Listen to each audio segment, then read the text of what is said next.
Good afternoon, everybody. On behalf of the entire Board of Aldermen for the City of Southport, our City Manager, and our first responders, and the entire city staff, I want to welcome you all here. I want to introduce as well the gentlemen who are going to speak behind me. First is Brian Chisholm, who we all know is the Brunswick County Sheriff and our law enforcement partner, and we could not have done this whole project together without his help. Then there's SBI Director Chip Hawley, and we have U.S. Coast Guard Commander John Succo, and Senior Chief U.S. Coast Guard Logan Adkison as well. We appreciate Governor Josh Stein visiting us at this difficult time, and we thank you for being here. As we struggle with the various human emotions that come upon us during moments of violence and evil, we must look to the future and not let this event define us. We are a closely knit community who over time will again come together to enjoy our surroundings and each other. I want to remind everyone with a short story of who we are. Just 48 hours earlier, I was in that very bar, and I was talking to a manager from a local jurisdiction, and we were going over success stories that both jurisdictions had. And as I was exiting that establishment, two gentlemen who I've never met before were walking behind me. And as we got to the door, those who have been to American Fish realize there's the doorman there. He had collected some tips, and the tips were sitting on a wooden shelf right there in full view of everybody with a glass on top of it. And the doorman had left to go do something else. And I turned to the gentleman and I said, "You know how you can tell that you're in Southport?" And they said, "No." I said, "Because as we can see, that money is sitting there in full view. And that money will still be there no matter how many people walk by that money when he comes back to work, back to his station here." And they both agreed that we live in an idyllic surrounding, which has now been broken 48 hours later. We all need to strive to retrieve that way of life, which I am very confident we can as a city. Now let me turn this over to Sheriff Chisholm.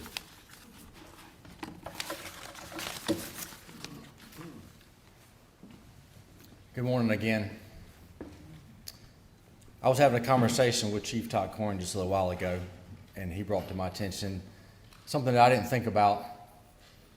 I want to, first off, obviously my heart and prayers goes out to the family and all of you that were affected by this. I also want to take this opportunity to thank those agencies that were necessarily not here in Southport, but played an instrumental role in getting people to the hospital. I heard a story about agencies that we didn't know about stopping stoplights and traffic for ambulances to get through. So while we have a lot of representation here today, there's others that are not listed that really came together and gave us what we need to get a quick resolution and get people the help that they need. I also stand here today to reiterate again what I said yesterday. We are not going to let this define Brunswick County. We are not going to let this define North Carolina, and we are definitely not going to let this define Southport, the place that we all love. Many of you grew up here. This is home. Don't let this define you. We all go through trying times in our life. I have. I'm sure if I asked you to raise your hand, everybody in this room raise your hand that they have been tried at a time. Our faith is being tested right now. But you've all heard this. He will not give us more than we can handle. Remember that. We had the prayer vigil last night.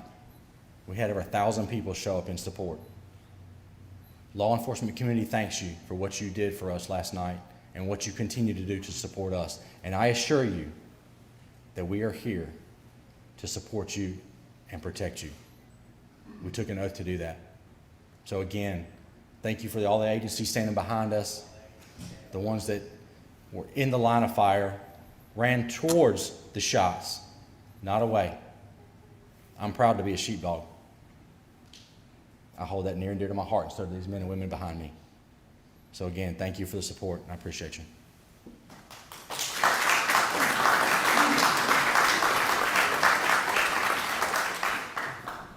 Director Chip Hawley, State Bureau of Investigation.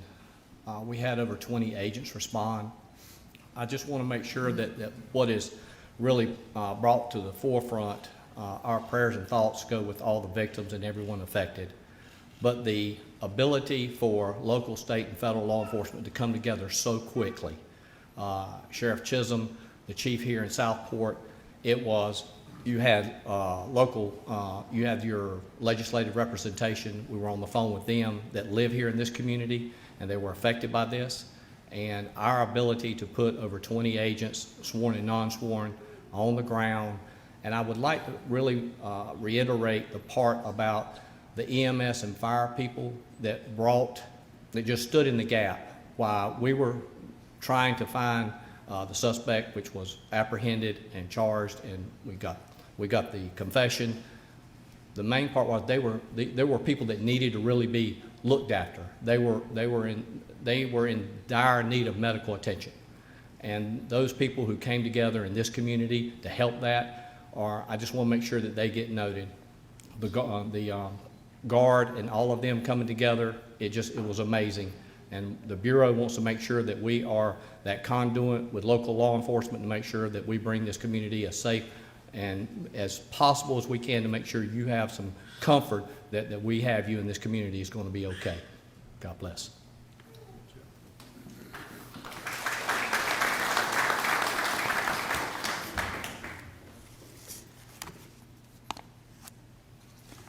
Good afternoon.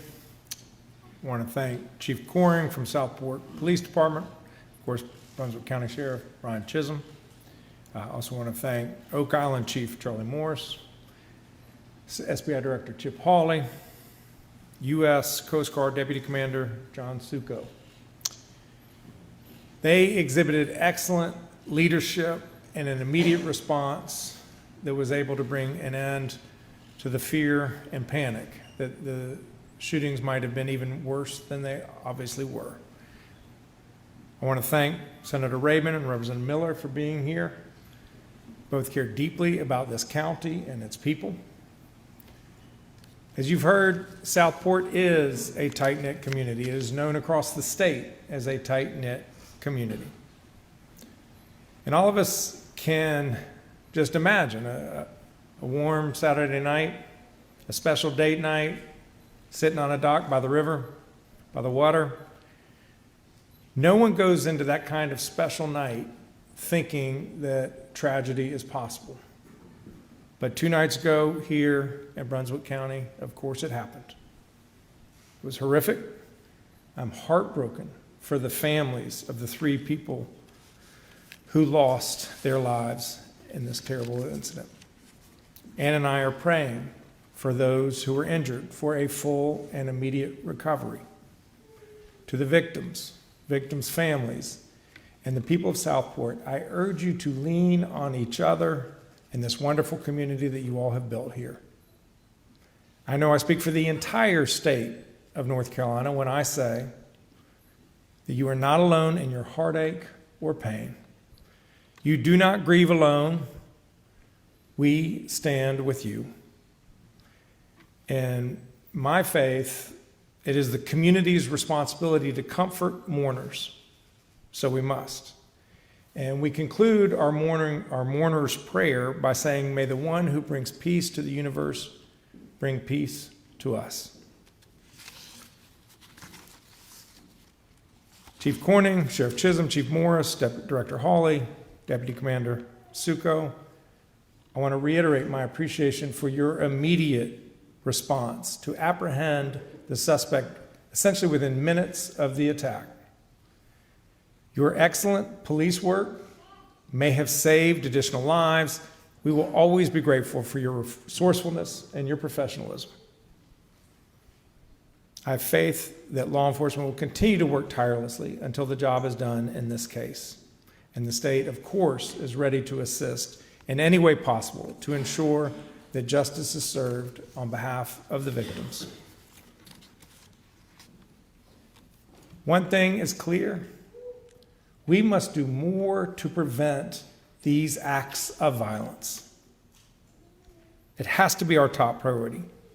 Recent events here in Southport and Charlotte, not to mention Michigan, Utah, Minnesota, and Kentucky, and I'm talking about just in the last few weeks, are clarion calls telling us that we have more work to do to make sure that people are both actually safe and that they feel safe in their communities. We must fix our broken mental health care system. We know that the vast majority of folks with mental health challenges pose no risk to others, but some can. There are too many people in our communities with dangerous obsessions exhibiting threatening behavior who do pose risks. We have got to do better, and I will do everything that I can, and I will work with anyone and everyone who is serious about protecting the people of this state. Folks deserve to be and feel safe in their towns, whether they're enjoying a dinner or praying in church or coming home from work. We must do better to keep people safe. I want to transition and just say a word about the storm, since I'm here on the coast and we are still in a state of emergency. I'm grateful that we're joined by Public Safety Secretary Eddie Buffalo and Colonel Freddie Johnson with the Highway Patrol. We are encouraged that the recent forecasts have shown that the storm Imelda is being pushed further off our coast. But it does not mean that there will not be impacts from this storm felt on land or that we should not be prepared. The combined impact of the two storms, Umberto and Imelda, may cause isolated flash flooding, coastal flooding, ocean overwash, wind gusts, and dangerous rip currents throughout much of this week. The storm will likely linger, and hazardous conditions on the coast may continue throughout the end of the week. So if you're visiting the beaches, please stay out of the water this week. And folks in the east, just be aware that flash flooding may happen in your community. On Saturday, I declared a state of emergency across North Carolina to facilitate our emergency response and to make sure that the assets of the state, the assets at our state's disposal are available to assist any communities with their response needs. The state of the emergency covered the whole state, enabled us to send critical resources from across North Carolina to pre-position them here on the coast. We activated our state emergency response team, which is a consortium of the Department of Public Safety, Department of Transportation, North Carolina National Guard, State Highway Patrol, and our local partners. Thankfully, the change in Imelda's forecast track, we hope that these resources are not needed, but they remain ready and available if they are. We always seek to prepare for the worst. At the same time, we hope for the best. Last Saturday's one-year milestone of Hurricane Helene reminds us of the importance of being prepared. Anna and I, our First Lady and I, spent the weekend with our neighbors in Western North Carolina. The milestone event stirred incredible emotions out west. Folks were mourning all that was lost, 108 lives lost in the storm. At the same time, they were celebrating the remarkable progress that they've made, and they are sober in their recognition about the vast amount of work that remains ahead of them. While this weather system is not looking nearly as catastrophic as Helene, thank gosh, know that we're preparing early and knowing that preparing early and following emergency guidance can save lives. My last thought is that in times like this, whether it's in the wake of a natural disaster or a horrific tragedy as experienced here Saturday night, it is more critical than ever that we look out for each other. So I encourage you to reach out to your friends, reach out to your family, reach out to your neighbors. Make sure they're okay. Make sure that they have what they need. And we at the state are committed to doing likewise. Thank you. Happy to take questions, and you can address them to any of the speakers. Yes, sir. Stein, Scott O'Hagan with CBS News here. Can you speak to the specifics in terms of increasing safety safety and increasing those mental health checks that you were referring to so that what happened here a couple of days ago doesn't happen again? We need to have a greater integration in our criminal justice system with our mental health care system, because usually it's law enforcement that is the first point of contact with people, either because they get repeated phone calls about a person who may be a risk. But it's not enough to just know that somebody may be a challenge. We've then got to be able to connect that person with the treatment that they need to address whatever their underlying conditions are.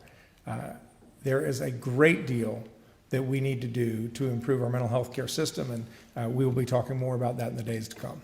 Governor, question over here, Monica Casey, WREL. The crime bill that's currently on your desk, Democrats pushed for there to be a red flag law component to that. Do you think that would have made a difference here?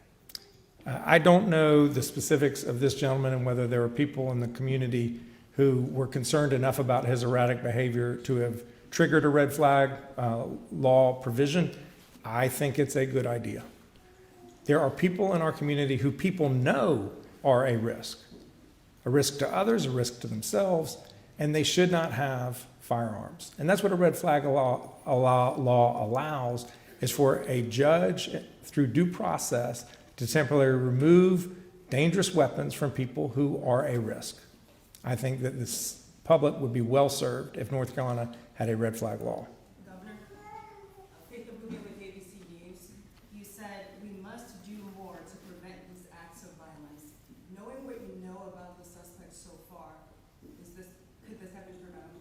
I'll have to defer to the locals who know more about him and what his conditions were and what his engagement with local law enforcement was, whether there were family members or neighbors in the area who were concerned. I just don't have enough to say. I don't know if anyone wants to take that question. Okay. The question is, could this have been prevented? Knowing what we know about the suspect.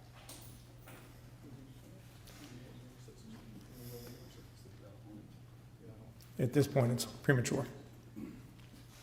Yes. What are the tangible actions you guys are taking today following this incident? We're doing a systematic analysis of our mental health care system and what is needed in order to enhance it so that we have the resources to respond to people's needs. There are too many people who are profoundly troubled, who are obsessed, whose paranoia gets stoked by what they read on the internet every day. And we've got to figure out ways so that those folks don't pose risks to the community. We'll take one last question. Do we expect any new details about the victims today?